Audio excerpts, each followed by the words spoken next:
Namaskar and Adab to all my friends from your friend astrologer and guide Irfan once more with you from your very own channel Astro Assurance. When we look at a relationship, we try to look at relationships from the perspective of the 7th house, the 7th lord. For a man, we look at Venus also. For a woman, we look at Jupiter. But we also look at the Dharakaraka.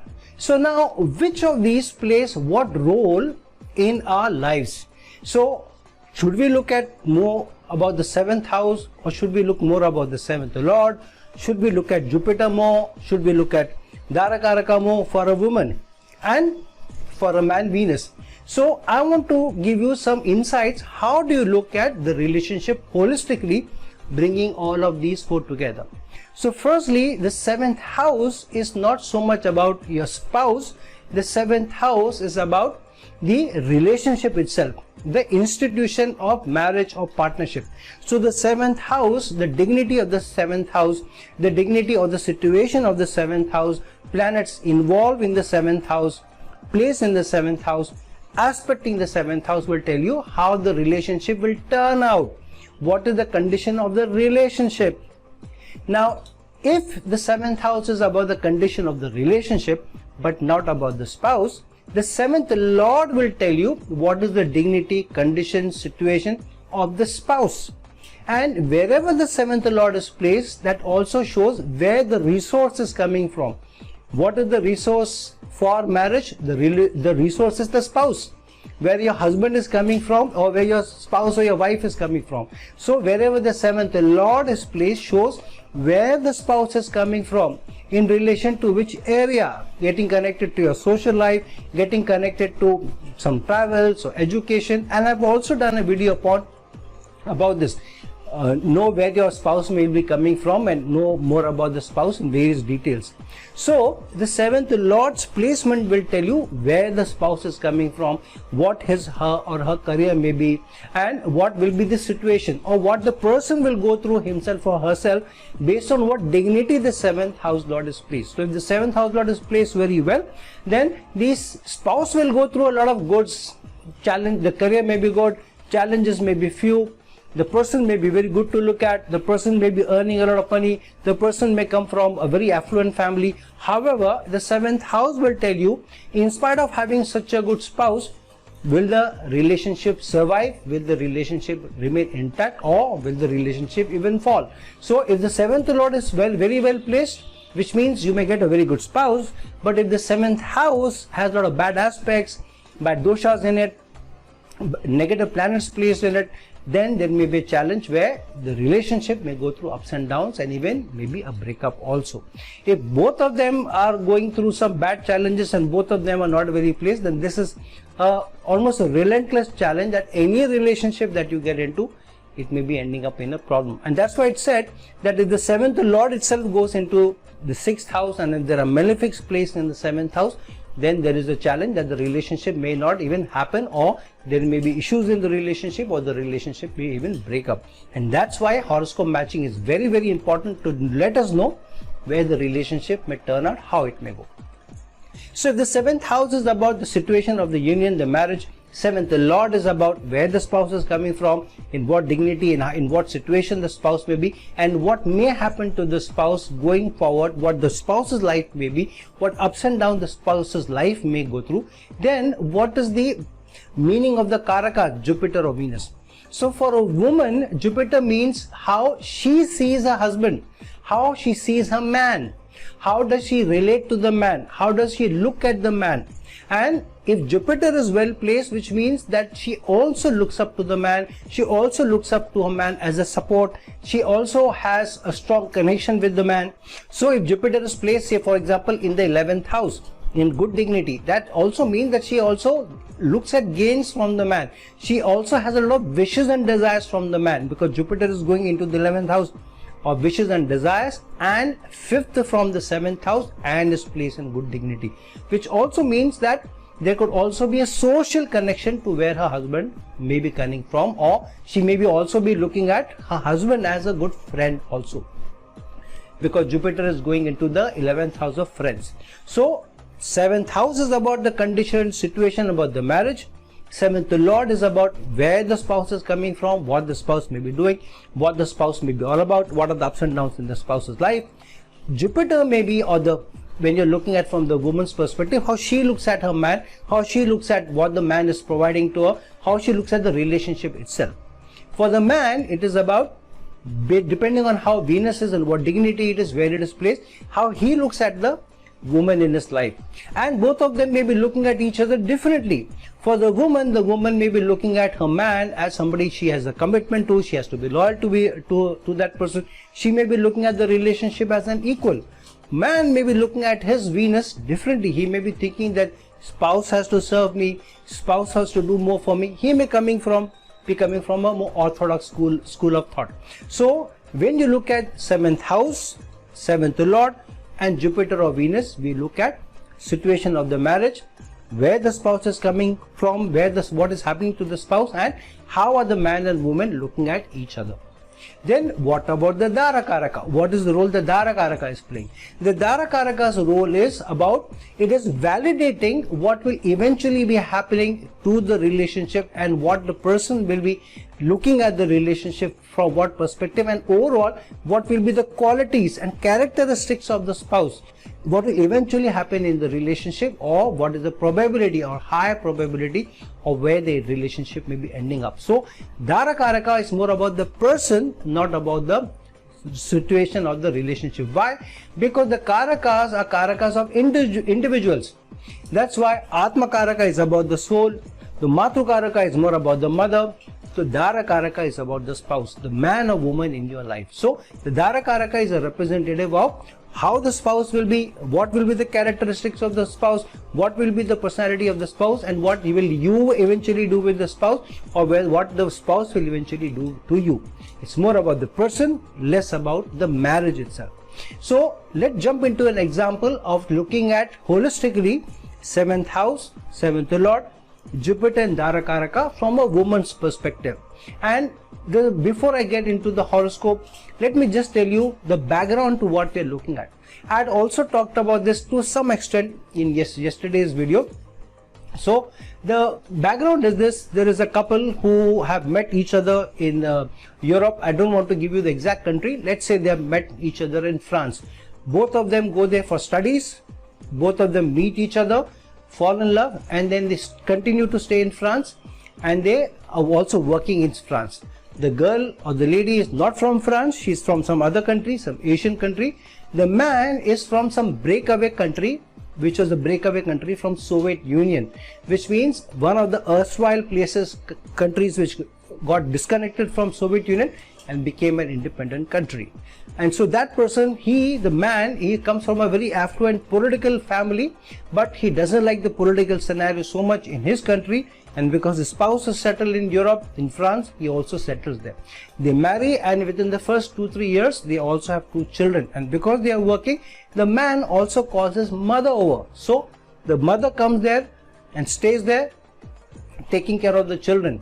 And now what so happened that the man wants to do business. He has a lot of money. He comes from a very affluent family. So he tells his spouse that, see, I want to bring in money from my country, invest here, so because I've come from a very affluent background, but I don't want to live there. But let me see if it works out for me. And in the meanwhile, his company in which he is working, the company also transfers him. They come from an IT background, both of these people. The company transfers him to his home country where he is born. Say for example, say it is Russia, though it is not Russia. He goes to Russia. He tries to keep sending small amounts of money back to France, where his spouse is, where his children are, where his mother is. However, it so happens that because the political turmoil is such, his father's opposition, because they are a political family, his father's opposition, rivals are in power, so they try to put pressure on his family. They compound his passport, they don't allow him to go, and they create trouble for him. They give him a passport only to go back to see his spouse once in 3 months, 4 months, 10 months, and they make life miserable for him. And so he was wanting to get out. He gets the passport only for a few weeks to go back his spouse and come back.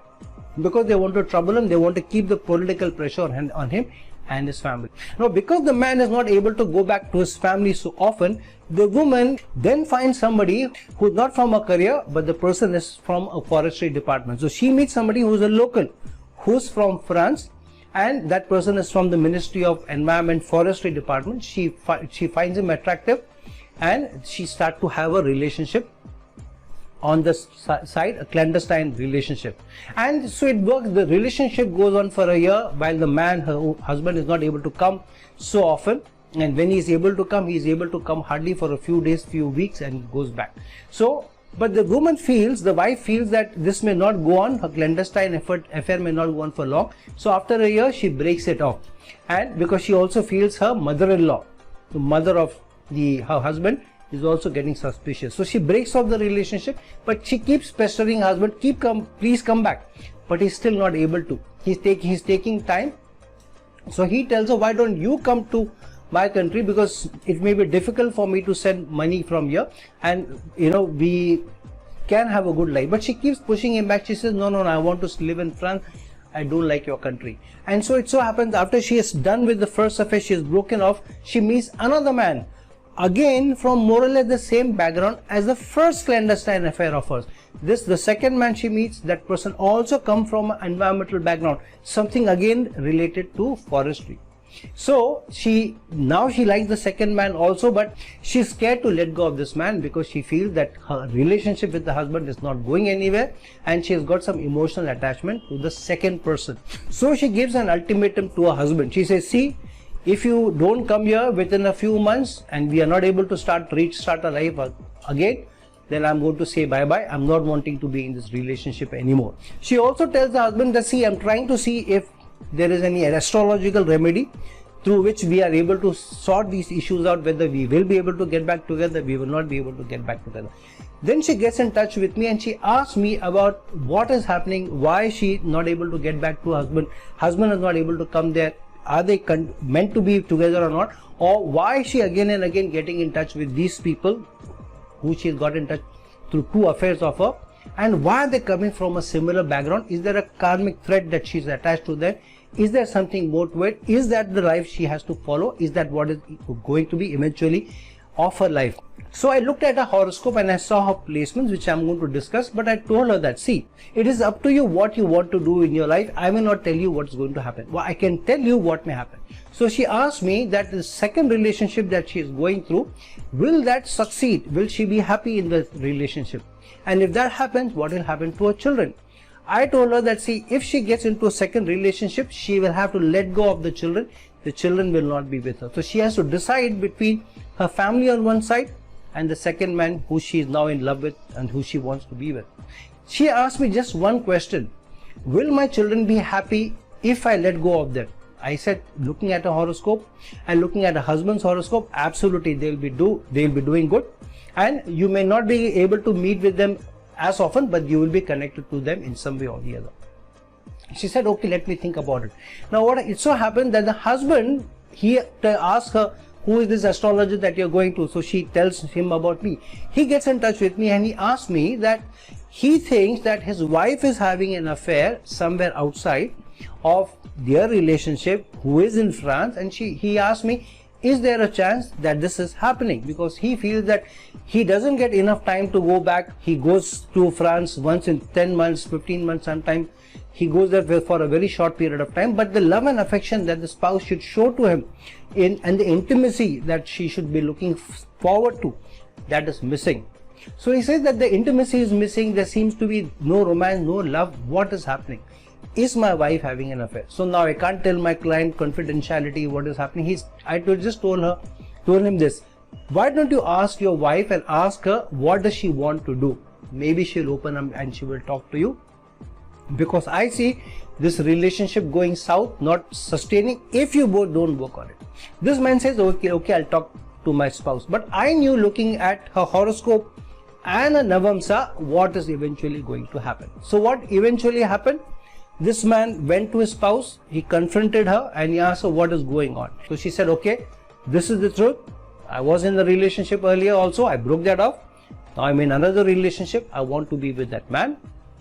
If you want to, you can take the children. And it also makes sense because Both of them were career people, and the grandmother, which is the husband's mother, the grandmother was taking care of the children. She was there most of the time, and she would not, of course, let go of the children. So this man eventually got his children and his mother back to his country, and the woman went on to be with the other man in her life, which was this man from the environmental ministry. So let's jump into a horoscope and see how a horoscope is throwing up through a 7th house, through a 7th lord, through a Jupiter and a Dharakaraka. What eventually happened in the life, what were the possibilities, and why she ended up choosing the second man over a husband. Okay, so this is the chart of the lady, of the woman, and if you can see that she is of the Libra ascendant, and her Venus is placed in the 9th house in the sign of Gemini. Her Jupiter is placed with Mercury and Sun in the 8th house. Her 7th house is that of Aries. So the 7th house sign energies, Aries, is what guides her relationship. That is the sign energy which guides how the relationship she will manage, how she will look at how to manage the relationship, and what she will be doing in the relationship, or how she will be treating the institution of marriage. Because the 7th house of Aries energies, which means that whatever her goal in her life is towards her relationship, how she looks at relationship, she will be somebody who will have a strong willpower, which means she will go for what she wants in life. She will be very goal oriented in the relationship, and she will be somebody who has a killer instinct to go and get what she wants.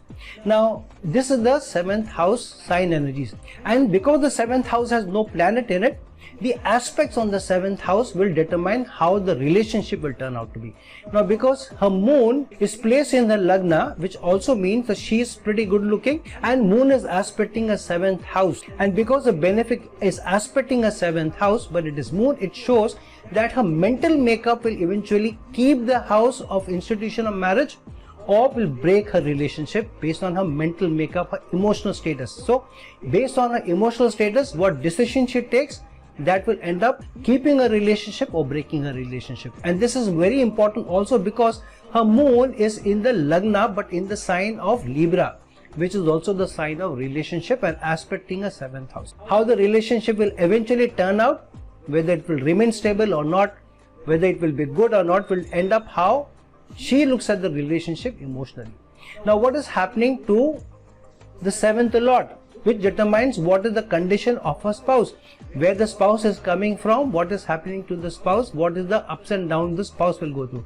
Now the 7th lord is Mars and is gone into the 10th house in debilitation, because of which her spouse came to her life connected to through work. Here her education also plays a part, because Venus is placed in the 9th house of education while being the Lagna lord, and her Jupiter is placed in the 8th house in the other sign of Venus. And Mars, the 7th lord, is also aspecting her Lagna, her moon. That means her energies in her institution of marriage are determined by how she seeks the stability in a marriage through her emotion, because Mars is aspecting the moon. So she and her husband are connected through work. But what is eventually happening to her husband? Husband leaves for work into his motherland. Why motherland? Because Mars has gone into the sign of Cancer. Cancer sign is the original 4th house. So the man goes back to his motherland for work, connected to work, but he's caught up because Mars going into the 10th house in his motherland is in debilitation, which means he's caught up there because of challenges, political challenges, then he's caught up and he's not able to come back. His relationship goes through ups and downs because of his work. His institution of marriage, his stability in the marriage is going through ups and downs because he is caught up because of he going to his motherland because of work and getting in challenges with the authorities. Why authorities? Because it is the 10th house here. So the 7th house showing the institution of marriage will depend on what her overall mental makeup will be, showing her 7th lord, showing that her husband is caught up in challenges, issues, problems connected to work in his motherland because of political challenges. And what is her Jupiter showing? Her Jupiter is placed in the 8th house, which shows that her husband is going through ups and downs and challenges in his work and he is not able to get back to his family. However, Jupiter is also placed in the 8th house of hidden affairs, hidden relationship.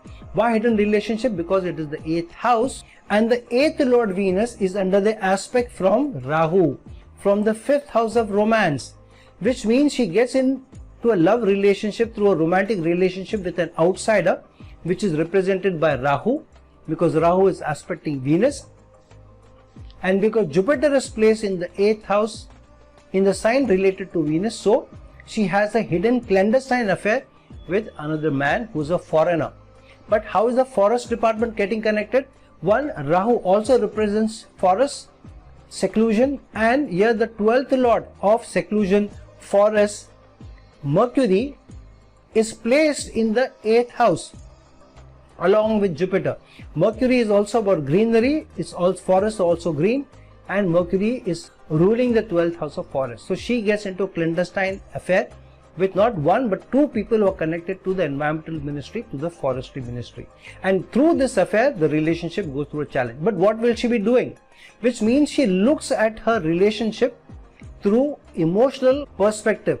And here Moon becomes critical. Why Moon becomes critical? Because Moon is the Darakaraka in her relationship. Moon is the planet with the lowest degrees. And because the Darakaraka is aspecting the 7th house and it is Moon, which means her mental makeup, her emotional makeup will determine whether her relationship will remain or not remain, because Moon is not only a mental makeup but it is also the Darakaraka.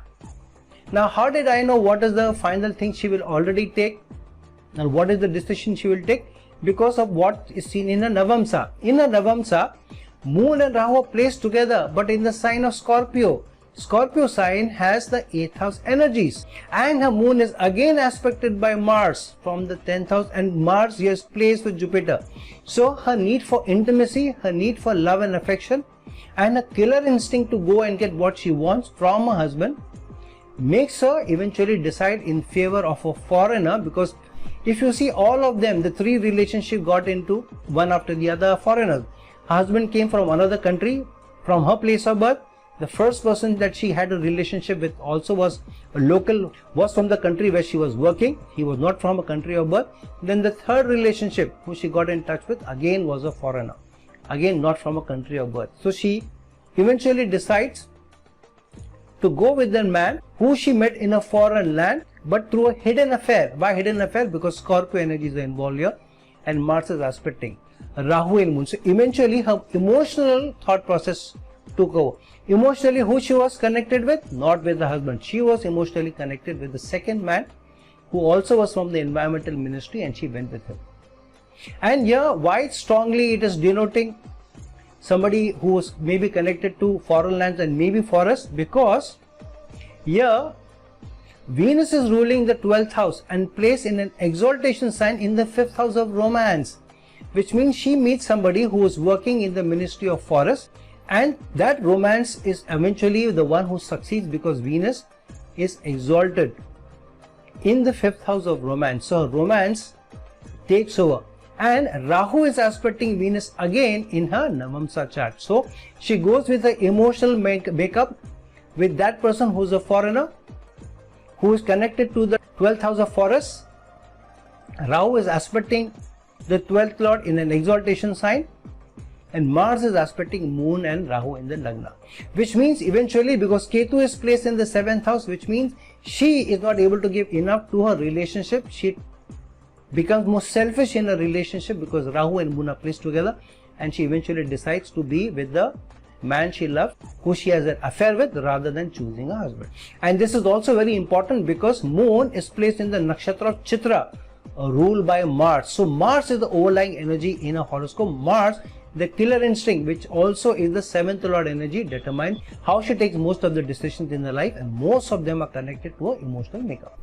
So friends, now that we saw how eventually the relationship played out, how she took the decision to be with her second lover, who was coming from a foreign land, who she met in a foreign land, who came from the environmental ministry, and she was guided by emotions more than being more realistic, being more committed in a relationship, because Mars was getting involved, Venus, intimacy, love, affair, romance, 5th house was getting involved, Rahu was aspecting Venus, and the Darakaraka was Moon and was placed in the Lagna, both in the Lagna chart as well as the Navamsa chart, the chart of a relationship, and placed with Rahu. So eventually this is how you should look at 7th house being the condition of the marriage institution of marriage itself, And because the 7th lord was debilitated, eventually her first relationship broke. Then her 7th lord Mars got caught up in debilitation in the 10th house, because of which meant that her spouse's life went through ups and downs because of his career. His career went through ups and downs. He faced challenges with also superiors at work,